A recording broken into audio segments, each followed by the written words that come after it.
Writers use a variety of figurative language and literary devices to enhance their writing and create an experience for the reader.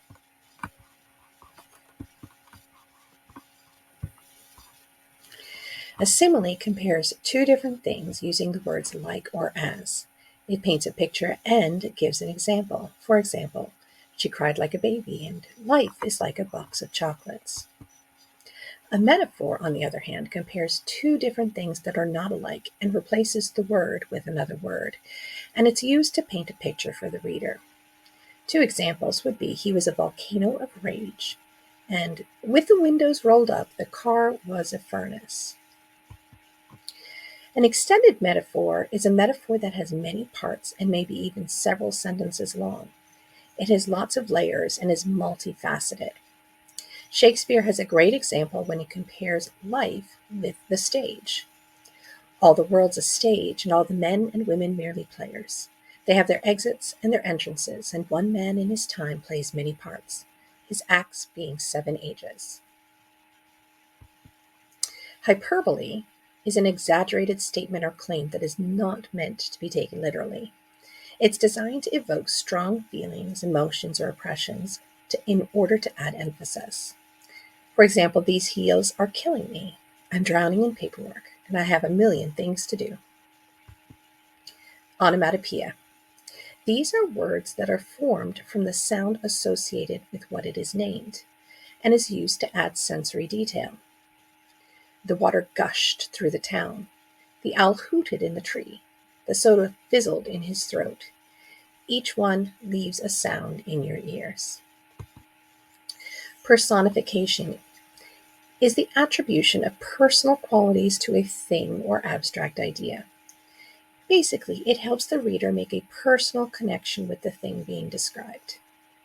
The lightning danced across the sky. I heard the last piece of pie calling my name. The car grumbled and complained as the engine slowly roared to life. Lightning doesn't dance, and pie can't call our names, but we often describe those in personal terms. Anthropomorphism, however, is when you see something non-human behaving as a human, usually like a god, an animal, or an object. It's extremely common in animated films. For example, Mrs. Potts, Lumiere, and Cogsworth from Beauty and the Beast, Judy Hopps and Nick Wilde in Zootopia, and even Lightning McQueen and Mater in Cars. Alliteration is a sound device where you repeat the consonant sound at the beginning of two or more words in a series or near to each other. Peter Piper picked a peck of pickled peppers. Sally sells seashells by the seashore. George jumps like a jackrabbit. Note it is the sound, not the letter, that is repeated. Assonance is the repetition of a vowel sound in two or more words in a series or near to each other. The rain in Spain falls mainly on the plain. Fleet feet sweep by sleeping geese. We have the repetition of the A sound and the E sound in those two examples. Consonance is the repetition of a consonant sound in the middle or at the end of two or more words in a series or near to each other. Mike likes his new bike. Knocks in box, fox in socks. Knocks on fox in socks in box. That last one being an example by Dr. Seuss. Anaphora is the deliberate repetition of a word or phrase at the beginning of a sentence or a clause in order to achieve a specific effect. It's often used in persuasive speeches. Winston Churchill used it in 1940. We shall fight on the beaches. We shall fight on the landing grounds. We shall fight in the fields and in the streets. We shall fight in the hills. We shall never surrender. We also see an example in Ecclesiastes chapter 3 from the Bible, and even Dr. Martin Luther King used anaphora in his I Have a Dream speech.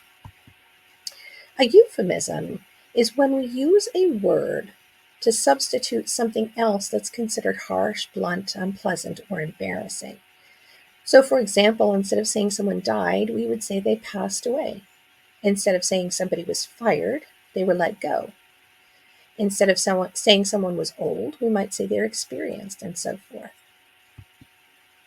Verbal irony. Now, there are actually 3 kinds of irony, but we're going to focus on verbal irony today.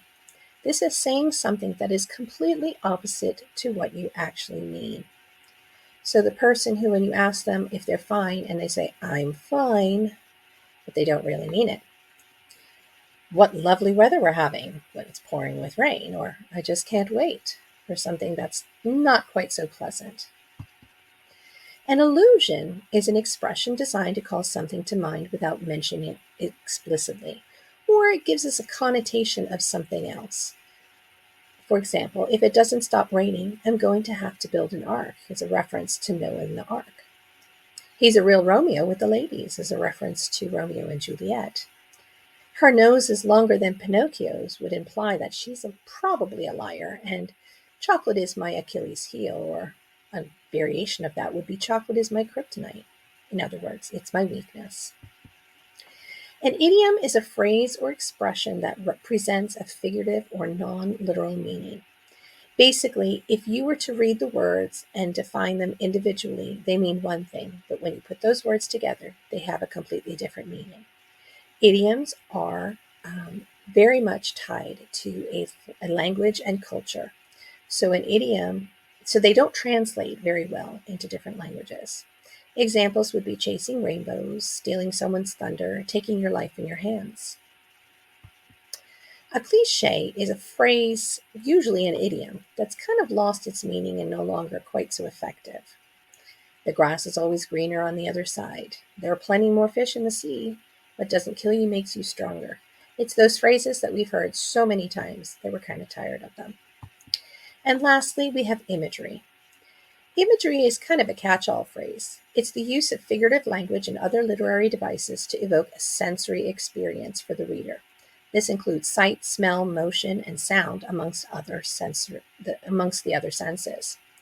So 2 examples would be the cool, refreshing water quenched her thirst as the scorching sun radiated on her, and the abundance of sweaty sports socks from the horrid funk from his trainers created a musty fog in Mark's dank, stuffy room. In each of these, we see a clear picture. The first one refers to temperature, thirst, and heat. Again, temperature with the heat. And in the last one, we see smell and fog and darkness, and it just creates an unpleasant perspective. So those are your classic figurative language and literary devices.